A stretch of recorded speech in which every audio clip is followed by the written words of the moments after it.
Oh, coucou toi, t'es en train de me surprendre, là je suis en train de bosser sur le montage de la vidéo parce que il y a eu un petit souci technique que je sais pas qu'est-ce que c'est le problème. J'avais dit des trucs dans la vidéo par rapport aux dernières vidéos du mois d'août, la rentrée demain, gna gna gna, donc faut que j'enlève tous ces passages là, mais bon, c'est pas grave, hein? Eh ben, bonne vidéo, hein, bisous. Oh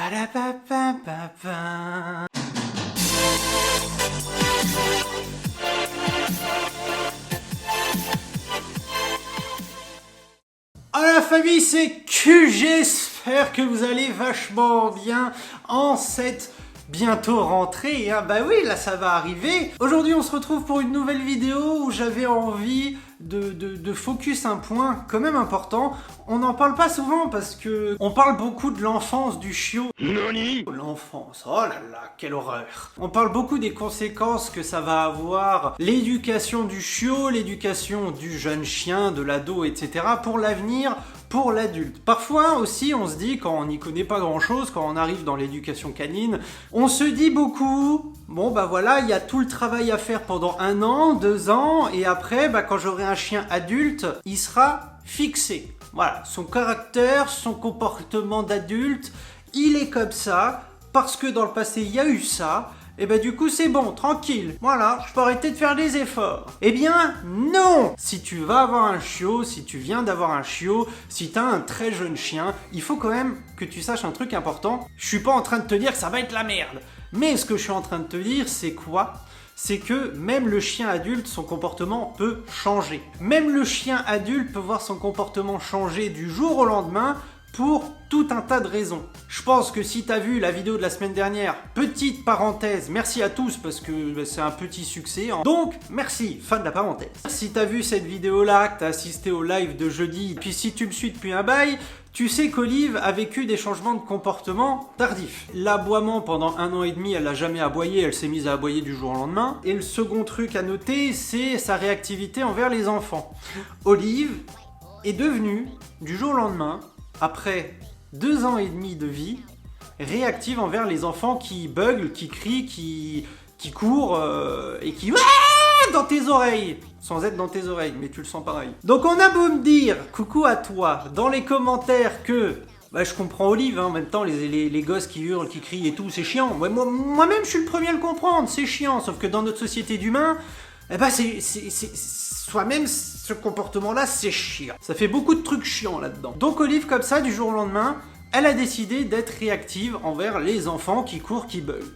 Depuis, on bosse dessus, hein, moi j'ai commencé vraiment à flipper ma race, mais tout ça pour te dire que le chien adulte peut voir son comportement changer, et pour tout un tas de raisons, voire même pour des raisons qui te sont complètement étrangères, hein. Mais ça peut être la même chose qu'un jeune chien, qu'un chiot, ça peut être un fait marquant, un fait choquant, une mauvaise interaction qui a mal tourné, ça peut être une erreur du maître qui a mis son chien dans une mauvaise situation, comme par exemple un chiot où soi-même on fait de la merde, bah le chiot il va développer potentiellement des troubles de comportement qui vont avoir des conséquences sur la vie d'adulte du chien. Bah même adulte, on peut faire un truc qui va pas, qui fait que ça a des conséquences. Mais au moins en termes de responsabilité, ça peut aussi ne pas être ta faute. Ça peut être un élément extérieur qui fait que, mais voire même pire, ça peut ne pas avoir de raison apparente. Olive elle s'est mise à aboyer du jour au lendemain, sans raison, sur des événements qui arrivait, mais qu'elle connaissait déjà. Mais le pire, ça reste quand même la réactivité envers les enfants. Et ça, il s'est rien passé, il n'y a pas eu une mauvaise expérience avec un enfant,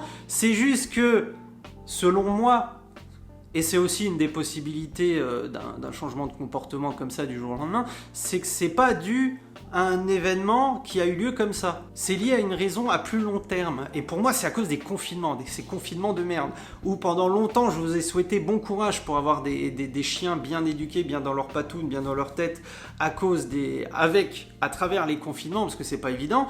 Bah, Olive, pour moi, elle a développé ce problème de comportement à cause des confinements, parce qu'en fait, pendant 1 an, elle n'a plus vu d'enfant. Donc, ce qui fait qu'elle a eu pendant 1 an une absence de stimuli par rapport à ça, sachant que c'est un stimuli particulier, faut rappeler quand même qu'avant toutes ces conneries-là, elle était capable de jouer avec un groupe de chiens et des enfants qui braillent et qui courent entre les chiens sans que ça pose problème. Mais maintenant c'est plus le cas. Bref, on bosse dessus. Comme toi, tu vas peut-être bosser plus tard sur un sujet qui est gênant pour toi, qui est gênant dans notre société d'humains par rapport au comportement de ton chien qui évolue alors même qu'il est adulte et que tu pensais être peinard. Voilà, c'est tout. Moi je voulais te prévenir que c'est la merde quand il est chiot, c'est la merde quand il est ado et potentiellement c'est la merde même quand il est adulte. C'était juste pour te dire et te rappeler que ça reste un être vivant. Certains prennent les chiens, notamment les petites races, pour des peluches, des jouets et tout. Ça reste des êtres vivants. Un être vivant avec sa propre volonté, ses propres goûts, ses propres envies. Et ça évolue jusqu'à la fin de ses jours. C'est juste que la plupart du temps, ça évolue au fil du temps, à plus ou moins long terme. Donc tu t'en rends pas forcément compte. Mais quand c'est un truc comme ça, là, direct, là, comme ça, où c'est merdique sur le moment, là tu t'en rends compte plus facilement, comme moi. N'hésite pas à me dire en commentaire si ton chien qui est relativement adulte, jeune adulte, a changé de comportement du jour au lendemain ou à la longue si tu l'as noté. Ça fera quand même plaisir de voir pour quelqu'un qui flippe sa mère qu'il n'est pas le seul. Comme d'habitude, tu connais le but de la famille Q, c'est qu'on se sente tous moins seul. Pour faire le lien avec mes deux petites annonces de fin de vidéo, que j'ai pas faites avant pour pas t'emmerder si jamais ça t'intéressait pas, je tiens à rappeler que quand je parle de réactivité, c'est la réactivité au sens propre du terme. Le vrai sens de l'expression réactivité. Un chien réactif congénère, c'est pas un chien, il voit un autre chien, il a envie de jouer avec, et donc il réagit. Parce qu'auquel cas, le chien qui se met à péter quand il voit un congénère, c'est réactif congénère. C'est de la connerie, c'est du non-sens. Le vrai sens du mot réactif, ça veut dire agressif, ça veut dire agression, ça veut dire j'ai envie de foutre des lattes à ce sur quoi je suis réactif. Réactif congénère, j'ai envie de bouffer le congénère. Et ça fait le lien envers quoi? Parce que ce sera un sujet que je vais traiter plus tard, parce que je vais sortir un nouveau type de vidéo, même deux.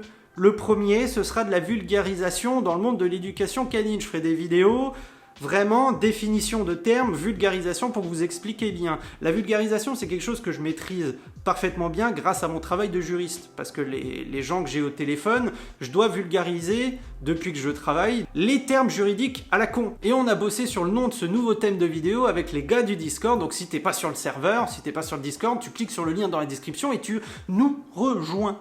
Tu fais ta petite présentation, on parle de chien ou de pizza, c'est bien les pizzas aussi, ou de pâte carbo. Et un autre style de vidéo où on va se faire plaisir, même si au final, quand il pense, c'est vachement triste, c'est on va réagir aux conneries qu'on peut lire sur le monde de l'internet. On peut lire un tas de conneries impressionnantes sur internet. On commentera ça en vidéo, ça permettra de faire passer des messages et de partir d'une base qui existe, que quelqu'un a créé sur internet. Allez, pour cette vidéo qui fait semi-plaisir, moi je te dis à la prochaine, hein. Je te dis au live de jeudi, à la vidéo de la semaine prochaine. Allez, bisous!